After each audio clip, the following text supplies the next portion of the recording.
الخنزير حرم الله تعالى أكل لحم الخنزير، ولكن لماذا خلقه الله؟ ألم تسأل نفسك هذا السؤال؟ ما سألتش أنت السؤال ده لنفسك قبل كده؟ أنا هقول لك. تمام. الله سبحانه وتعالى قال في الكتاب: كل شيء خلقناه بقدر. ما معنى قدر؟ قدر يعني نظام عمل دقيق جدا جدا جدا، يعلمه الله تبارك وتعالى من حيث الكمال في تأدية الوظيفة. يعني كل شيء الله سبحانه وتعالى جعل له نظام عمل، لا يعلم نظام عمله كاملا إلا الرحمن تبارك وتعالى. الخنزير حرم الله تبارك وتعالى أكل لحم الخنزير، ولكن لحم الخنزير نفسه خلقه الله تبارك وتعالى لحكمة. من حكمة الله في خلق الخنزير دهن الخنزير والدهون التي تخرج من الخنزير.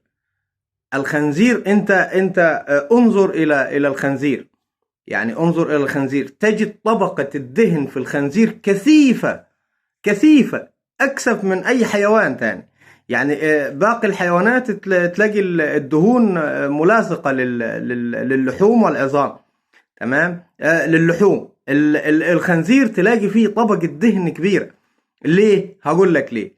الله تبارك وتعالى جعل لدهن الخنزير استخدامات كثيرة جدا، منها الحفظ، منها النار التي تظل مشتعلة ولا تنطفئ، منها كثير كثير كثير. يعني لو فضلنا هنكتب كثير. لا يعلم كمال الحكمة إلا الله تبارك وتعالى. يعني أنا إلى الآن تقريبا أكثر من 25 استخدام لدهن الخنزير في عقلي بفضل الله تبارك وتعالى. يعني منهم شيء مهم جدا، الناس أنا كتبته على الفيس، الناس عدته عبرت منه مرور الكرام، اللي هو الحجر المطلي بمادة معينة معجونة بدهن الخنزير والكحول تؤدي إلى الاشتعال الدائم لا تنطفئ. ده بديل البوتاجاز. يعني الأحجار دي كان بيستخدمها المصريين القدماء، ده بديل البوتاجاز. انت تشتغل، تطبخ، تتدفى، تاكل، بيطلع نار ملهاش دخان. سبحان الله.